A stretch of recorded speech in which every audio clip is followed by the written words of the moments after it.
పోతున్నాయి. మొత్తం మద్యం మాఫియా నడుపుతున్నారు. ఇదేనా రాజశేఖర రెడ్డి గారి ఆశయాలను నిలబెట్టడం అంటే? ఒక్కసారైనా ఒక్క మాట అంటే ఒక్క మాట అయినా నిలబెట్టుకున్నారా? ఏం చేతనైంది? ఇక్కడ ఈ నగరిలోనైనా ఒక్క మాట అయినా నిలబెట్టుకున్నారా? ఎలా ఉంది మీ ఎమ్మెల్యే గారు? ఎవరు మీ ఎమ్మెల్యే?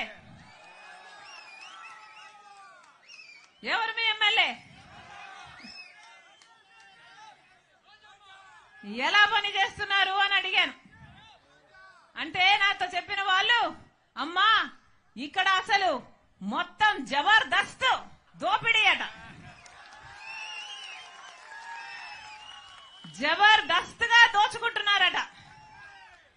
ఎలా ఉంది మీ ఎమ్మెల్యే అంటే, ఎమ్మెల్యే కాదమ్మా మంత్రి అన్నారు. పోనీ ఎలా ఉంది అంటే, మాకు ఒకరు కాదమ్మా 4 మంత్రులు అన్నారు. 4 ఏంటన్నా అంటే, ఎమ్మెల్యే గారు మంత్రి అట, భర్త మంత్రి అట, వాళ్ళ అన్నలిద్దరు కూడా మంత్రులేడట. యథేచ్ఛగా జబర్దస్త్ గా దోచుకుంటున్నారట. గ్రావెల్ వదలరంట, చెరువులోని మట్టి వదలరంట, ఇసుక వదలరంట, ఏది గాని వదలరంట. ఆఖరికి పేద వాళ్ల కోసం హౌసింగ్ కడితే ఆ హౌసింగ్ మాఫియాలోనే చేతులు మారడంలోనే 100 కోట్లు సంపాదించుకున్నారమ్మా అన్నారు. పేదవాళ్లకు కట్టే ఇళ్లల్లో ఆఖరికి చిన్న ఉద్యోగాల కోసం వచ్చినా కూడా కమిషన్లు తీసుకుంటారమ్మా. ఎవరన్నా వెంచర్లు వేశారంటే ఆ వెంచర్లో వీళ్లకు అదేంటిది ప్లాట్లైనా ఇవ్వాలి, లేకపోతే కప్పమైనా కట్టాలి. వీళ్ళ కన్ను పడింది అంటే ఆ ప్లాట్ గా మిగలదమ్మా, వాళ్ళ స్వాహా చేసేస్తారు అన్నారు. ఇందుకేనా అధికారం ఇచ్చింది? ఇందుకేనా ఓట్లేసింది? ఎక్కడ చూసినా అవినీతి, ఎక్కడ చూసినా డబ్బులమయం. ప్రజల గురించి ఆలోచన చేసేవాడు ఎవరైనా ఉన్నారా అంటే ఒక్కరు కూడా లేదు. ఇలా తయారైంది కదా. నన్ను అంటుంది రాజశేఖర రెడ్డి బిడ్డను నన్ను అంటుంది నేను అక్కడ తెలంగాణలో పార్టీ పెట్టానట, తెలంగాణలో పార్టీ పెట్టక ముందు నేను కాంగ్రెస్ పార్టీని దూషించానట, ఇప్పుడు కాంగ్రెస్ పార్టీలో ఎలా చేరాను అని అంటుంది. అమ్మా రోజమ్మా, మీకు గుర్తులేదేమో, నేను గుర్తు చేస్తాను. మీరు తెలుగుదేశం పార్టీలో ఐరన్ లెగ్ అన్న పేరుతో మీరు పిలువబడినప్పుడు రాజశేఖర రెడ్డి గారి గురించి మీరు ఎంతగా దూషణలు చేశారో ప్రజలు ఇంకా గుర్తే ఉన్నాయి. రాజశేఖర రెడ్డి గారు అంత మహామనిషిని పట్టుకొని రాజశేఖర రెడ్డి గారి గురించి మాట్లాడిన మాట పిచ్చి వాగుడు. రాజశేఖర రెడ్డి గారి పంచ విప్పి కొడతాను అన్న పిచ్చి మాటలు మాట్లాడిన ఆవిడ ఈ రోజా నా గురించి మాట్లాడుతుందా? రాజశేఖర రెడ్డి బిడ్డను నేను. రాజశేఖర రెడ్డి గారు ఈ ప్రపంచంలో నన్ను ప్రేమించినంతగా ఎవరిని ప్రేమించలేదు. అసలు రాజశేఖర రెడ్డి గారిని గౌరవించని చోటన నేను కనీసం ఊపిరి కూడా తీసుకోలేను. ఈ రోజు కాంగ్రెస్ పార్టీలో రాజశేఖర రెడ్డి బిడ్డ చేరింది అంటే ఎందుకు చేరింది? ఎందుకంటే వాళ్లకు రాజశేఖర రెడ్డి గారి మీద అపారమైన గౌరవం ఉంది అని నేను నిర్ధారించుకున్న తర్వాతనే కాంగ్రెస్ పార్టీలో చేరాను. మణిపూర్ ఘటనలో ఈ వైసీపీ క్రైస్తవులయ్యుండి వైసీపీ నిలవకపోయినా మణిపూర్ లో క్రైస్తవుల కోసం కాంగ్రెస్ పార్టీ నిలబడింది కాబట్టి నేను కాంగ్రెస్ పార్టీలో చేరాను.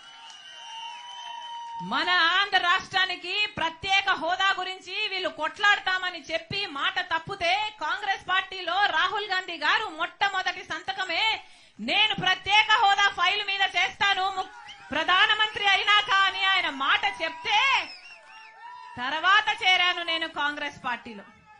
నా గురించి మాట్లాడుతున్నారా? పైగా తెలంగాణలో పార్టీ పెట్టానట, నేను మూసేసి ఇక్కడికి ఎందుకు వచ్చాను అని అడిగింది. అమ్మా నేను వైఎస్ఆర్ తెలంగాణ పార్టీ అని పార్టీ పెట్టిన మాట నిజమే, అది మూయలేదు తల్లి.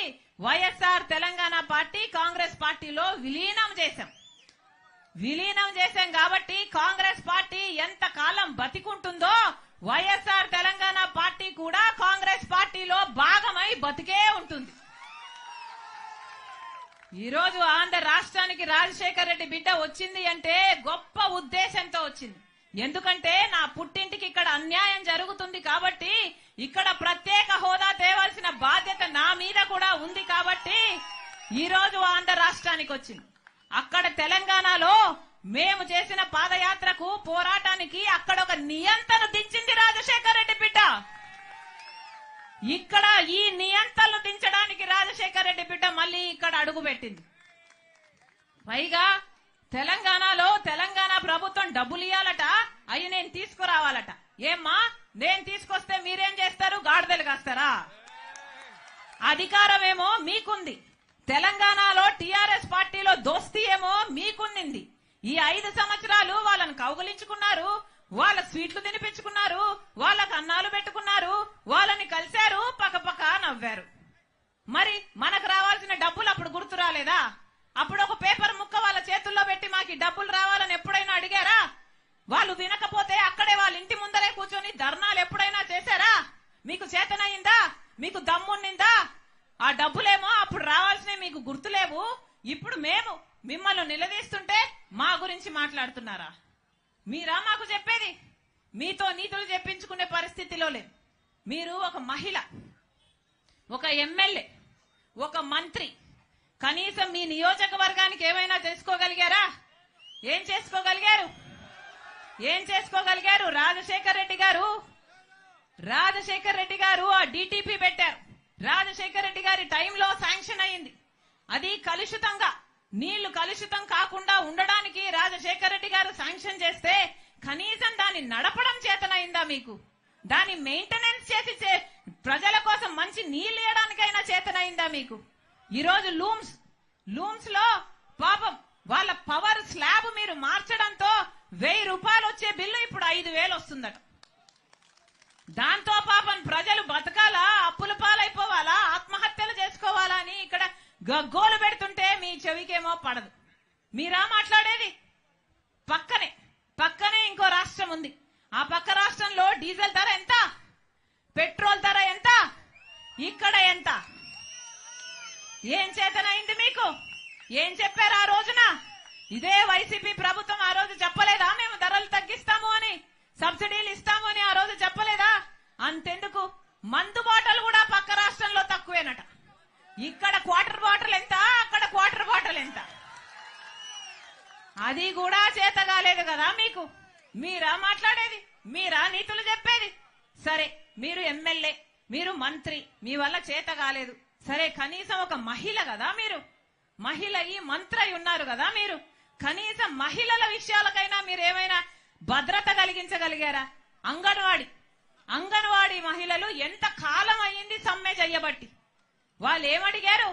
పక్క తెలంగాణలో, పక్క కర్ణాటకలో మాకంటే ఎక్కువ జీతాలు వస్తున్నాయి, మాకు 12,000 ఇస్తున్నారు, ఇది సరిపోవటం లేదు, మాకు కూడా పక్క రాష్ట్రంలో జీతాలు పెంచినట్టు మా జీతాలు పెంచండి, మా కుటుంబాలు గడవాలి కదా అని వాళ్ళు అడిగితే జుట్లు పట్టుకొని వాళ్ళని లాగి పోలీస్ స్టేషన్లలో వేస్తారా?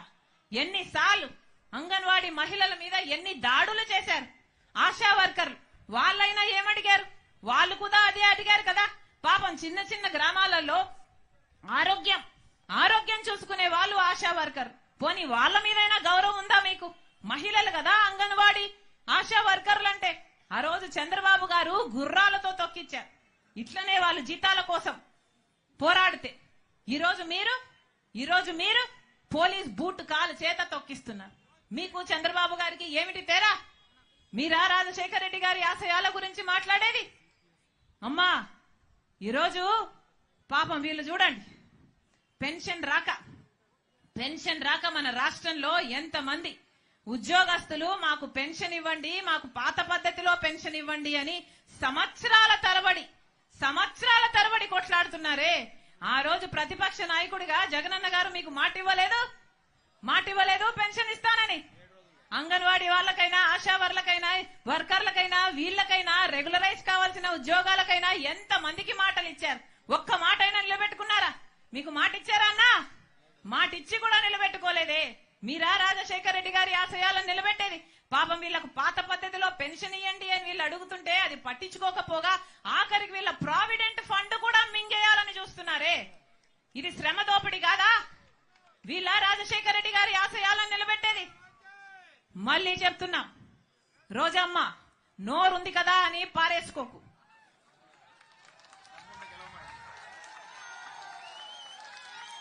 ఇదే పక్క రాష్ట్రంలో ఇలాగే రాజశేఖర రెడ్డి బిడ్డ మీద అధిక ప్రసంగం, ఇలాగే అతిగా మాట్లాడితే జనాలు వాళ్ళందరినీ ఓడగొడితే ఇప్పుడు వాళ్ళు ఇంట్లో కూర్చొని ఉన్నారు. మీ పరిస్థితి కూడా అదే అవుతుంది. ఇంకొకడు మొన్న బాపట్లలో సభ పెట్టి వస్తే రాజశేఖర రెడ్డి బిడ్డ కాబట్టి బాపట్ల నుంచి అడుగు బయట పెట్టనిచ్చారట. ఒక్క నిమిషానికి నేను రాజశేఖర రెడ్డి బిడ్డను కాదనుకుందాం. రండి, ఎంతమంది వస్తారో రండి, ఏం చేస్తారో చేయండి, మీ దమ్మేంటో చూపించండి.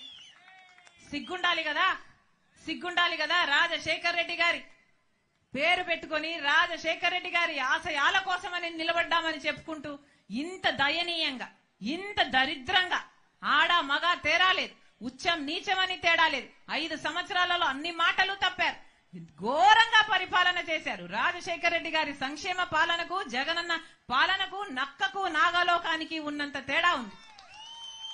ప్రతి మాట తప్పారు. ఇప్పుడు నేనొచ్చి ఇక్కడ మీ తప్పులు ఎత్తి చూపుతున్నానని చెల్లెల్ని అన్న ఇంగితం లేదు. ఇదే పార్టీని 3200 కిలోమీటర్లు పాదయాత్ర చేసి నేను నా భుజాన మోసిన రోజులున్నాయి. సమైక్య ఆంధ్ర కోసం తిరిగాను, అలాగే ఓదార్పు యాత్ర చేశాను, అలాగే బాయ్ బాయ్ బాబు అని ఒక క్యాంపెయిన్ నడిపాను. ఎక్కడ అవసరం ఉంటే అక్కడ నాకు ఈ పదవి కావాలి అని ఎప్పుడు నోరు తెరిచి అడగకుండానే వాళ్ళకి ఏ అవసరం ఉంటే అది చేశాను. ఆ పార్టీ మొక్కై ఉన్నప్పుడు నేను నీళ్లు పోసాను, నేను ఎరువు పెట్టాను, నా చేతులతో కాపాడాను. ఇప్పుడు అది చెట్టయింది. చెట్టయ్యాక నా అవసరమే లేదు అంటున్నారు కదా. మీ అహంకారమే చూపిస్తున్నాయి మీ మాటలు. ప్రజలు గమనిస్తున్నా. మళ్ళీ చెప్తున్నా, నేను ప్రజల కోసం వచ్చా. ఆంధ్ర రాష్ట్ర ప్రజల హక్కుల కోసం ఇక్కడ అడుగుపెట్టా. మీకు చేతనైతే ప్రత్యేక హోదా తెండి, మీకు చేతనైతే పోలవరం తెండి, మీకు